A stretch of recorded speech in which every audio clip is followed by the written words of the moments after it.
Wall Street Journal admitted that Hamas is effectively back in control in Gaza. And it turns out, and actually Secretary Blinken about a week or so ago admitted that just before the transition of power, he admitted that actually Hamas had almost completely reconstituted itself, even though, and Gary always shows these just breathtaking devastation scenes in the Gaza Strip, which is the whole category, sections of it have just been literally turned to dust and rubble. And yet, despite all that firepower, Hamas has still managed to rebuild its strength, no matter how many people have been killed. How do you view the situation right now with this ceasefire, and where do you think it goes from here?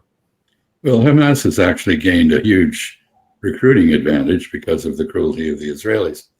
The scene that you just put on of the hostage exchange and a show of force by Hamas really has two notable elements to it.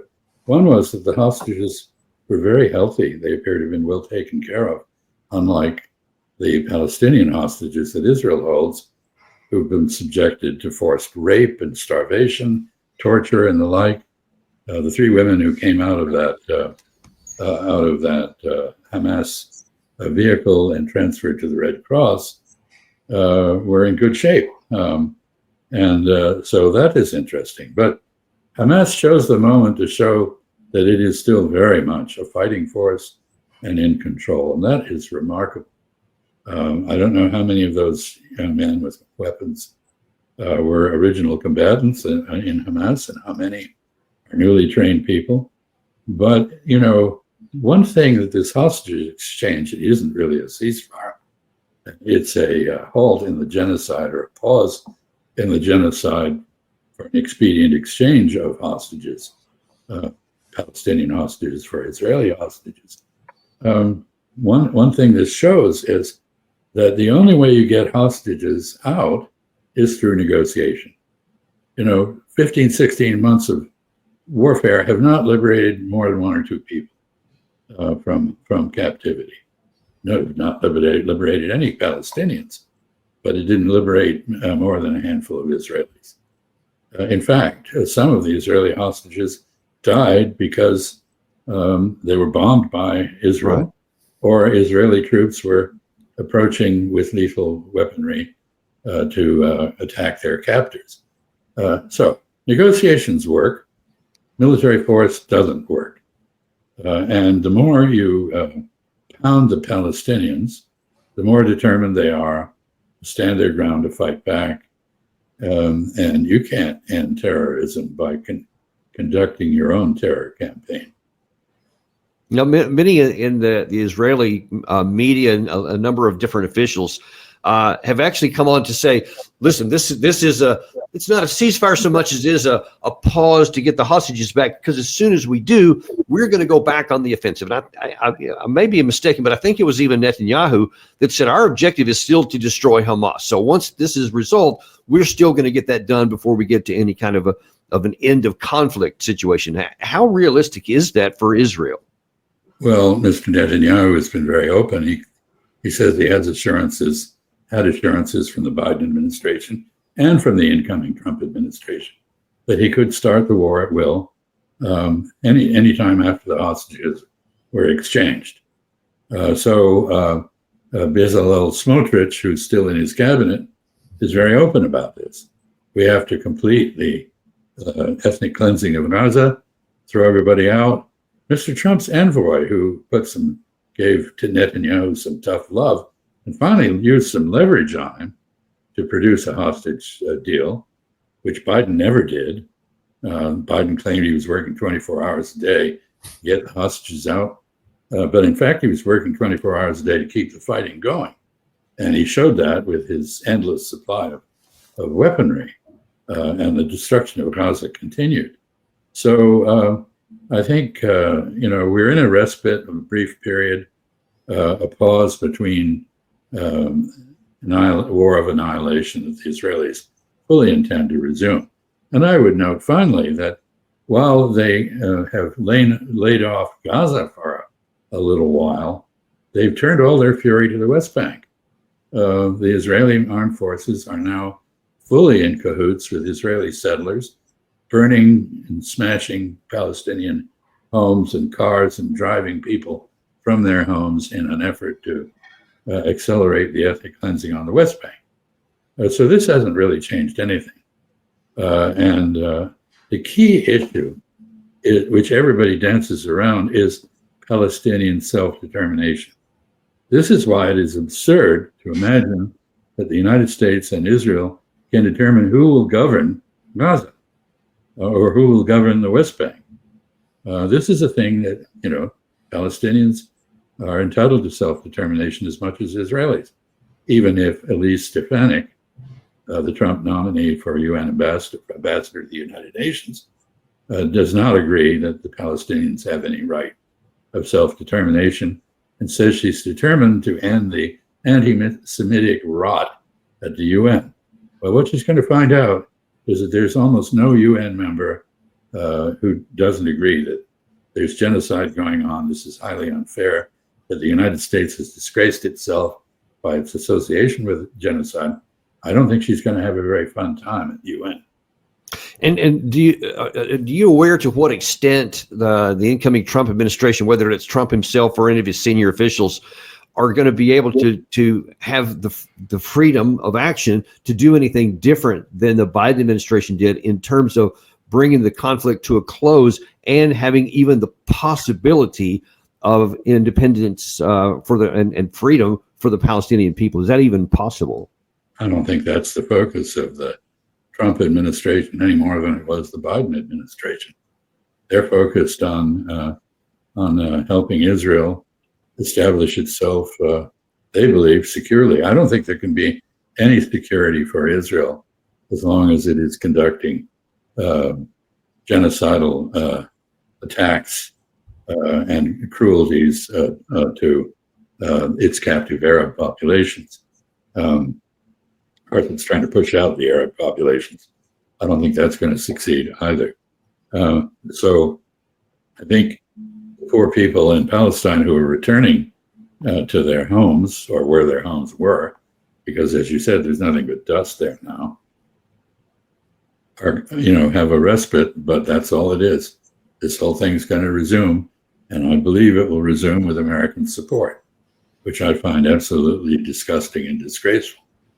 Well, yeah, that's what I was going to say. If the pause ends, then that means that the Trump administration would then have to just restart what the Biden administration was doing, which is a literal nonstop ferrying of ammunition and weapons into Israel to continue on with this indefinitely. But as we can see, it's now graphically proven everything that Israel has done for 16 months militarily has been an absolute abject failure in terms of ending the conflict. So resuming that, how does anybody expect a different outcome?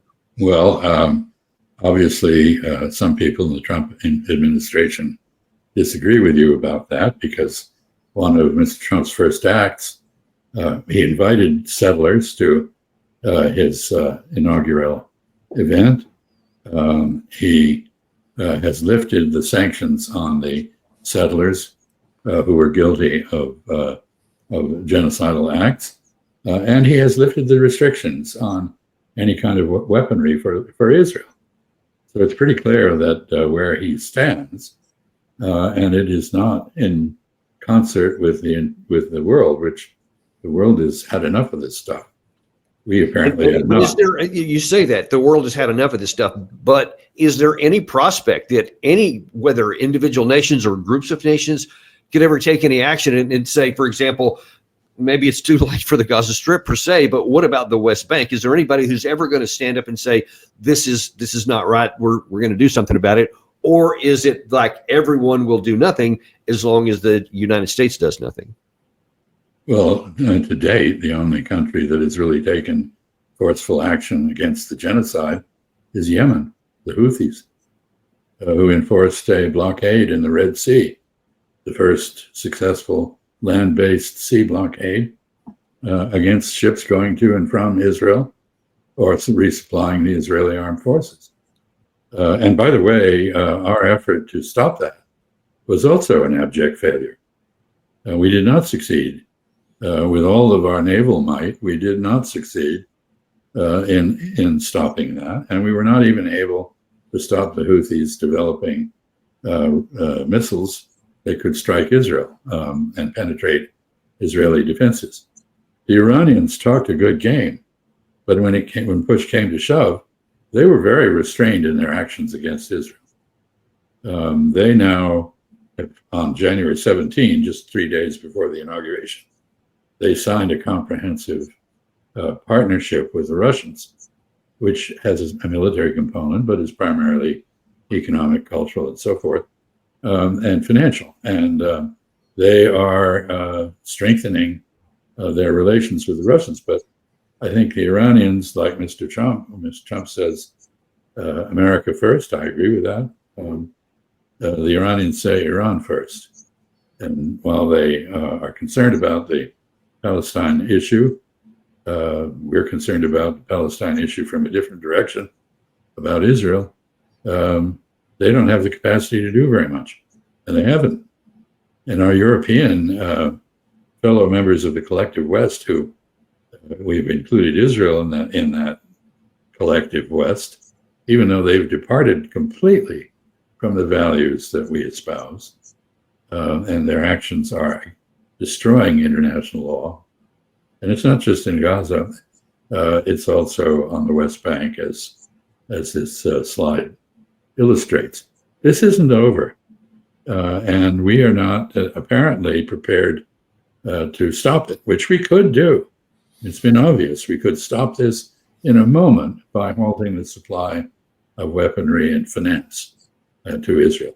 Israel, by the way, has just been downgraded by various rating agencies.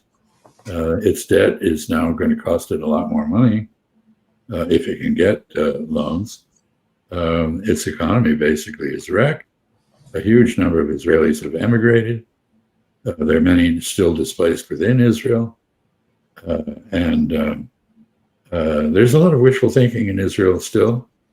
But there are many people there who seem to have come to the realization that they have not won this effort to suppress the Palestinians. In some ways, they may have strengthened the resistance against that.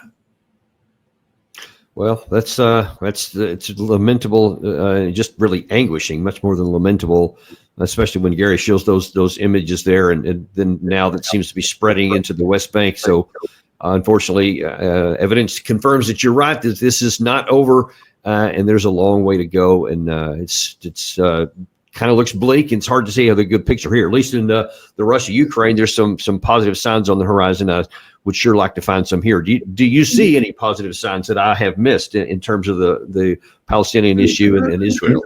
I really don't. I think Israelis are suffering. I'm afraid they will suffer even more. Their suffering doesn't even begin to compare, of course, with what the Palestinians have been through and continue to endure. I don't know what the future of that region is now. I don't think you can survive indefinitely with no human relationship with your neighbors other than pointing a weapon at them. That just doesn't work. No, it doesn't. You know what? This can't go on indefinitely. I mean, this is not like the U.S. in Afghanistan, where we could literally go 2 decades of low level and just keep on supporting stuff. I mean, even the Israeli side, I mean, they're suffering a lot economically, and their military is suffering a lot because percentage-wise, it's substantially bigger than what we had in Afghanistan. And there's lots of people not willing to go back and serve on the reserve forces. I think that was part of the reason why they had to go to a ceasefire in both Hezbollah and Lebanon, as well as the Gaza Strip for now. But do you think they can sustain that? Well, they're trying to hang on in Lebanon for an extra 30 days beyond the agreed ceasefire, which they have violated repeatedly. So clearly they're under stress. And that stress, I'd say, there are probably less than 500 Israeli soldiers who've been killed during this entire period. But there are probably 40,000 who've been seriously wounded and who in any other war would have been dead. They're able to medevac people a few miles to Israeli hospitals. But these people are, if they're not suffering from crippling disabilities, which many of them are, have mental problems. And we have what they did or what they observed in Gaza has created an enormous wave of PTSD. So you're right, the Israeli army is in real trouble. It's just lost its leadership. They were against Netanyahu. They didn't see any point in continuing this fruitless effort to destroy Hamas. What Netanyahu means by Hamas is any Palestinian resistance to subjugation. And if it weren't Hamas, it would be someone else. And we're reminded now in the hostage trading that's to come that some hostages are held by other Palestinian resistance groups. It's not all Hamas. In some way, it needs to be found for self-determination for the Palestinians in a way that does not allow the incredible, entirely understandable hatred that the events of the past 70-some years have created to continue to ripple forward in the form of mass murder and massacres and atrocities, torture, and the like. Yeah. I just hope that somehow a way can be found that I don't know, Trump gets somebody on his staff that can help him see some of these things, because I think that in this reflexive desire of so many in the United States, and some I've engaged with here just recently, they think that it's supporting Israel to just give a blank check to everything they want. But I argue that the best thing we can do for Israel is to tear up that blank check and to start changing things, because this is harming them. Not as much as the Palestinian people are being harmed, but it's a lose-lose deal. The more we go on, the worse it's going to be for Israel, and nobody gets peace until both sides get peace. Absolutely correct. And it is not the act of a friend to give a drunk money to buy more liquor. And the Israelis are drunk on their own power, and they need to be cut off the dole. They are living on an American dole. That has to stop. It does, and we certainly hope that it does. But for now, I mean, it is we're unintimidated and uncompromised to bring the truth. And even when it's ugly stuff like this, people have a right and deserve to know what the truth is, and not just a slanted one. So we're, as always, very, very grateful for you coming on today and providing such clarity. Thank you so much, Mr. Ambassador.